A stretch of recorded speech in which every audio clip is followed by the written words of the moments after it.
So, good morning, comrades. Welcome to the third and the final day of Scuderia Hanseat, where drivers meet and also compete to show their best skills. Today we're gonna have the exam. The last 2 days, 2.5 days, including today, we were spending on different sectors of the Nordschleife and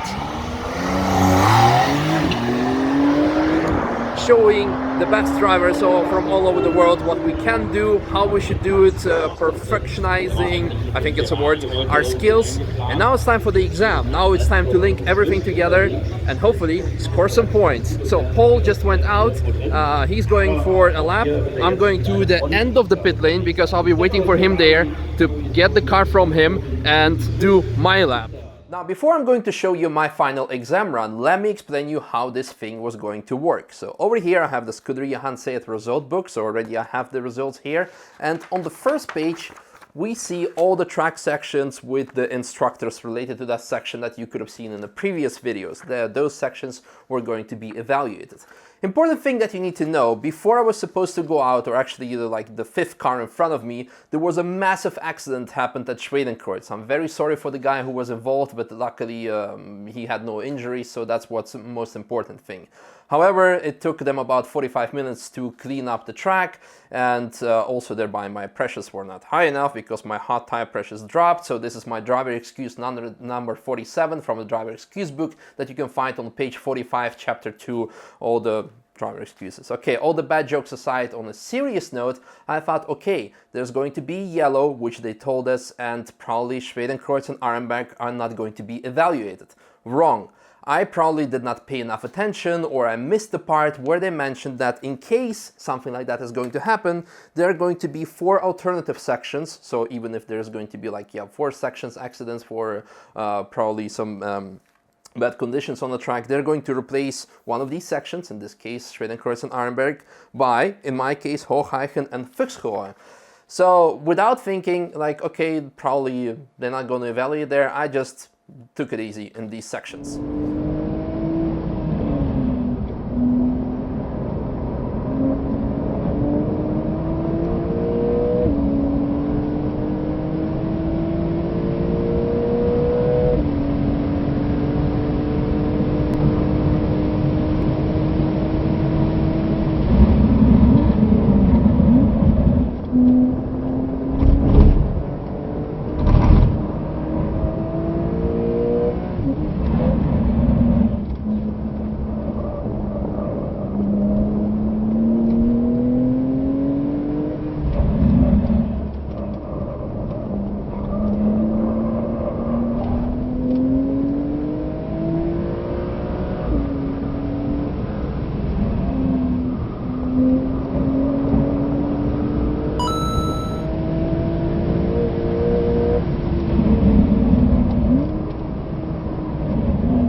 we'll make an exception for the 992. Well, I made it back alive. That's good. A couple of mistakes here and there. Also had to unfortunately slow down in the yellow and trading course because there was an accident, so they asked us to slow down. But having looked back on the RN footage, a full lap, of course, it's hard to calculate because we had to get off at the GP and you're coming Nordschleife after the GP. But roughly full lap would be around 8 minutes with lifting after Tiergarten, slowing down significantly, lifting at Schwedenkreuz, and a couple of mistakes. So sub 730 British entry car on road tires. We should not talk about lap times, but I do want to talk about in this case how much potential a base 992 has. This is just significant. This is just mind-blowing. I mean, these lap times that you were doing in the past with GT3 RSs, GT2s, and this is something nowadays you can have just a base 911 and go for it. I'm gonna do some TF now, and then we're gonna go for dinner, and hopefully we'll get some recognition, a trophy maybe or something. Trophies are always nice, yeah, but it was already fantastic, mind-blowing. Yes, let's go. And combined I got 177 points, which was good for a second place behind Sergio. Sergio, you may know him as a guy from One Lap Heroes. Make sure to check out their channel. It's very cool Nürburgring content, so it's not bad finishing on the second place behind him. However, we have both 177 points, so how did they decide who is like P1 or P2? Well, they said, Misha, you have your lowest point is a 6, and thereby you are behind Sergio. However, I had like 6/10, I believe, so like twice more than he did, but it doesn't matter again. But let me talk you through the sections again. So Foxhole, I will tell you again, Foxhole, it's indeed, I was taking it a lot more easier because I was thinking, okay, this section will not get evaluated because I made a mistake by not paying attention previously, probably. Again, I was like, okay, if it's not being evaluated, I don't have to go full throttle through to risk not my own very expensive car. And in other cases, I would be like driving there faster through it, even with my own grandma. So.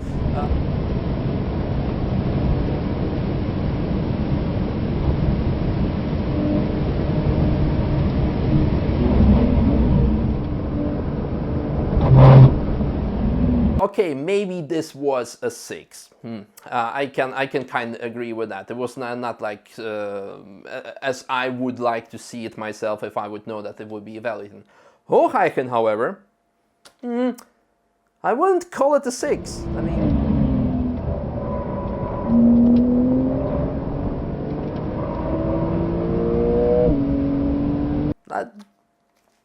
I don't know. It's at the end of the day, like in the previous videos, you could have seen it's my word against theirs, so it's kind of like whatever. I mean, the most important thing, however, which was kind of frustrating for me to find out, is that I was like a second starter, so I was not participating for the big trophies. So the only thing I got is this cup, which says, first of all, like this, everyone gets like, hey, you participated, and then this, you're a second place of the second starters.